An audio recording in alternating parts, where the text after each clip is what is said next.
दोस्तों वो कहते हैं ना, जब एक दरवाज़ा बंद होता है तो भगवान हमारे लिए दूसरा दरवाज़ा ज़रूर खोलता है।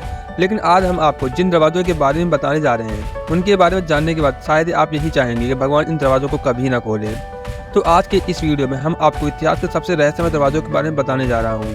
तो इस वीडियो को एंड तक जरूर देखिएगा। तो चलिए दोस्तों शुरू करते हैं। नंबर 1, श्री पद्मनाभ स्वामी मंदिर। हमारी लिस्ट का पहला दरवाजा है त्रिवेंद्रम में बने पद्मनाभ स्वामी मंदिर का।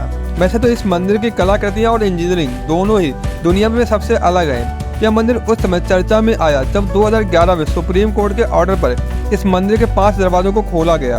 वैसे तो पद्मनाभ स्वामी मंदिर के अंदर टोटल 6 दरवाजे हैं, जिन्हें ए से लेकर F तक नाम दिए गए हैं। जब इस मंदिर के 6 में से 5 दरवाजों को खोला गया तो सबकी आंखें फटी की फटी रह गईं, क्योंकि इन 5 कमरों में सोने हीरे रत्न से भरे हुए, जिनकी टोटल कीमत $1 ट्रिलियन थी। साथ इसमें देवी देवताओं की काफ़ी सारी मूर्तियाँ भी मिली। और वहीं बात करें मंदिर के 6ठे दरवाजे की, जिसे कि रहस्यमय दरवाजा भी कहा जाता है। यही इस मंदिर का सबसे रहस्यमय पार्ट है। इस कमरे के गेट पर किसी तरह का कोई ताला नहीं लगाया गया है, लेकिन इस गेट पर 2 कोबरा सांप बने हुए हैं और ऐसा माना जाता है कि इन दरवाजों की रक्षा भी ये सांप करते हैं। और ऐसा माना जाता है कि इस दरवाजे को खतरनाक श्राप के साथ सील किया गया है। और ऐसा कहा जाता है कि कोई साधु जिसे गरुड़ मंत्र का ज्ञान हो, वही इस गेट को खोल सकता है। इन गेट्स को खोलने का वहाँ के लोगों ने काफ़ी विरोध किया, जिसके बाद सरकार ने इस 6 दरवाजे को खोलने का फैसला बदल दिया। Number 2, sealed doors of Taj Mahal. तो या तो हम सभी जानते हैं कि ताजमहल को शाहजहां ने मुमताज़ की याद में बनवाया था, जिसे कि 22,000 कारीगरों व 1,000 हाथियों की मदद से बनाया गया था। इसे पूरा बनाने में करीब 22 साल का समय लगा था। ताजमहल को बनाने के साथ ही शाहजहां ने ताजमहल के कई रहस्यमय दरवाजे भी बनाए थे। लेकिन आप सोच रहे होंगे कि ताजमहल को तो हमने कितनी बार देखा, तो हमें यह दरवाजे क्यों नजर नहीं आए। तो अगर आप दरवाजे के उस हिस्सों को देखें जो कि नदी की तरफ है, तो यहाँ आपको बेसमेंट में लाल पत्थरों से बना 2 मंजिला स्ट्रक्चर दिखाई देगा।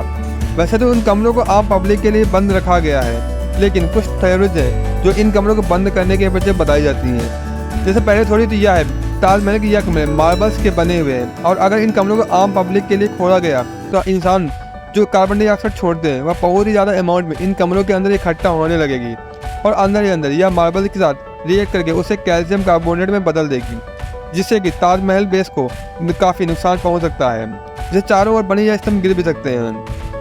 और इसको लेकर सेकंड थ्योरी यह है कि इन कमरों में किसी एक कमरे में मुमताज़ महल की बॉडी को उसी हालत में प्रिजर्व करके रखा गया है। Number 3, great sphinx of Giza, Egypt, जिसे कि दुनिया का सबसे फेमस आर्कियोलॉजिकल साइट्स में से एक माना जाता है। साथ ही इजिप्ट के अंदर मानव इतिहास से जुड़े कई रहस्य भी मौजूद हैं, जो किसी को भी सोचने पर मजबूर कर सकते हैं। गीजा के विशाल पिरामिड अपने आप में एक मिस्ट्री है, लेकिन आज हम जिसकी बात करने जा रहे हैं वह ग्रेट स्फिंक्स ऑफ गीजा। वैसे तो यह मिथिकल क्रिएचर है, जिसकी बॉडी शेर की और सर इंसान का है। इसे करीब 4,500 साल पहले 100 कारीगरों ने 3 साल के अंदर बनाया था।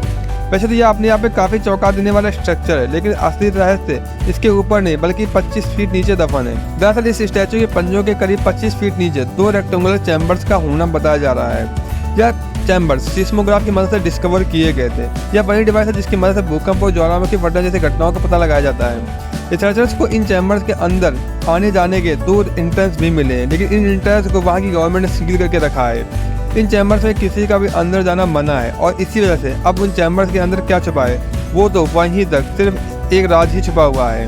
लेकिन कुछ थ्योरीज की माने तो इन चैम्बर्स के अंदर एक बहुत बड़ी लाइब्रेरी है, जिसमें शायद इतिहास की काफ़ी घटनाओं के बारे में लिखा हुआ मिल सकता है। खैर अब इसके अंदर तो सिर्फ राज ही छिपा हुआ हो सकता है, उसका पता तो सिर्फ तभी चल सकता है जब वहाँ की गवर्नमेंट इन चैम्बर्स को खोलने की परमिशन दे दे। Number 4, mausoleum of first king emperor. King Qin Huang को यूनाइटेड चाइना का पहला शासक माना जाता है।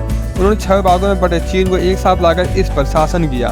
किंग सिन होंग ने अपने राज्य में खूब विकास किया और एक मजबूत सम्राट के रूप में उभर कर सामने ही आए। 2010 BC में किंग सिन होंग की मौत हो गई। उन्हें मरकरी से घिरी जमीन के अंदर दफनाया गया। इसके करीब 2000 साल बाद 1974 में कुछ किसान सिंह होंग नाम की जगह पर खुदाई कर रहे थे, तभी उन्हें अचानक मिट्टी की एक मूर्ति मिली जो किसी सैनिक की तरह दिखाई दे रही थी। इसके बाद से करीब 40 सालों तक वहाँ खुदाई का काम चला और ऐसी के 2000 पुतले जमीन से और निकाले गए।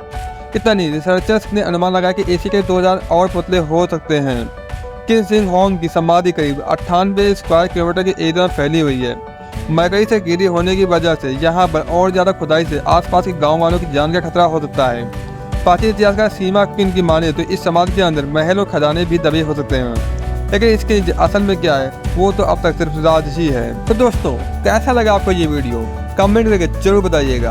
अगर आपको मेरी वीडियो पसंद आए तो वीडियो को लाइक और चैनल को सब्सक्राइब करना मत भूलिएगा। तो जल्द मिलते हैं एक नए वीडियो के साथ, तब तक के लिए गुड बाय, टेक केयर।